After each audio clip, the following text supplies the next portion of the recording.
I don't know if you've seen the latest little fairly gross film released by the Home Office.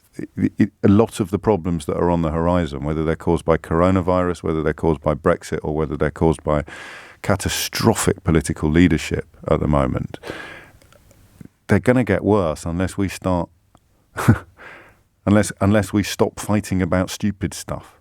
You know, we're fighting about songs still. We're fighting about desperate humans in dinghies still. We're fighting about statues still.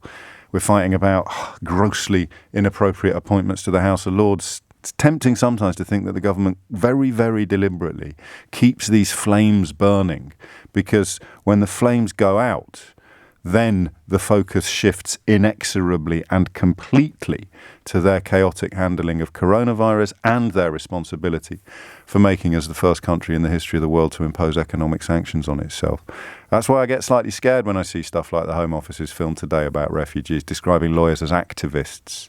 You know, Trump's already gone with his talk of the radical left. It sounds very, very much like Franco's fifth column. I told you that they'd moved from the enemy at the gates to the enemy within. I don't know whether you believed me, but history has taught us that if you achieve power by promising to protect people from things that don't really exist, in Trump's case, Mexicans, migrants, Muslims, if you achieve power by promising to protect people from a threat that doesn't really exist, you have to find a new threat quick. And the new threat is people who are American.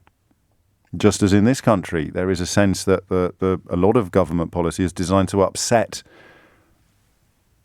a particular type of British person, people like me, if you will, people like you, perhaps. It's got nothing to do with meaningful change or with constructive policy making, and everything to do with what is increasingly being referred to as a culture war, which is largely just an old reworking of race debates. And that, when you look at the scale of the problems on the horizon, that really should concern all of us.